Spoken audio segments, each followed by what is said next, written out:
आज हम बात करेंगे पीडियाट्रिक फ्लैट फुट के बारे में। नमस्कार, मेरा नाम डॉक्टर सुरेंद्र यादव है और मैं एक फिजियोथेरेपिस्ट हूँ। हमारे सेंटर्स दिल्ली एनसीआर में 3 लोकेशंस में हैं: Kalkaji new Delhi, Indirapuram Ghaziabad, sector 21C Faridabad. आज हम बात करेंगे पीडियाट्रिक फ्लैट फुट के बारे में। पीडियाट्रिक फ्लैट फुट आप लोगों ने देखा होगा, 2, 3, 4 साल तक बच्चे की एडी का अंदर वाला भाग एकदम नीचे होता है और एडी थोड़ी सी बाहर होती है।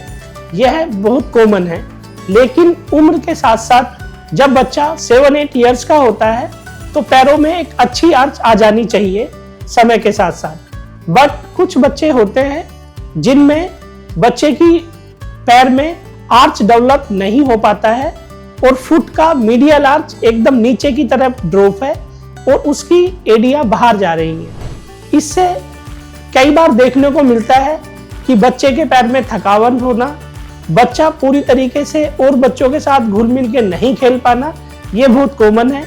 या बच्चा जब पूरे दिन अपना स्पोर्ट्स खत्म करके आता है तो शाम को अपने पैरों में दर्द की शिकायत बताता है। ये बहुत कॉमन देखा जाता है। हम देखते हैं कि यह जो बच्चे की आर्च है यह पूरी तरीके से डेवलप नहीं हो पाई, जिसकी वजह से हमारी ऊपर तक की मस्कुलर इम्बैलेंस होने की वजह से ऐसा सब कुछ होता है। इसमें हम लोग फिजियोथेरेपी ट्रीटमेंट में एक इंसोल बच्चे को पहनाते हैं जो मीडियल साइड से पैर की आर्च को सपोर्ट देता है और कुछ स्पेशल एक्सरसाइजेज जो फुट की आर्च को मेंटेन करने में हेल्प करती हैं, जैसे कि टिबियलिस पोस्टीरियर मसल की स्ट्रेंथनिंग, काफ मसल की स्ट्रेचिंग और कुछ एक्सरसाइजेज हमारी जो फंक्शनल ट्रेनिंग के थ्रू हम उन मांसपेशियों को स्ट्रोंग करते हैं जो हमारे आर्च को बनाने में मदद करती हैं। इस कंडीशन में बहुत जरूरी है कि हमें एक अच्छा आर्च वाला जूता पहनना एक इंसोल के साथ, वो बहुत जरूरी है।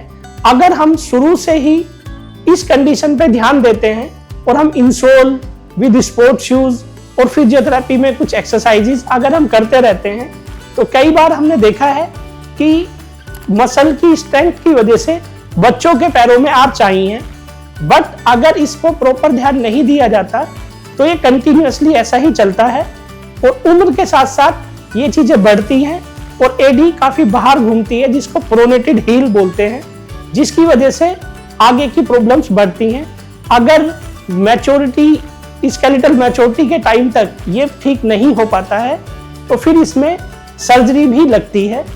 अगर हम सही टाइम पे फिजियोथेरेपी शुरू करें और कुछ एक्सरसाइजेज जो काफी लंबे टाइम तक चलती हैं वो करते रहें तो फुट में काफी फायदा होने के चांसेस हैं और कई बार आर्च भी अच्छी खासी डेवलप हो जाती है।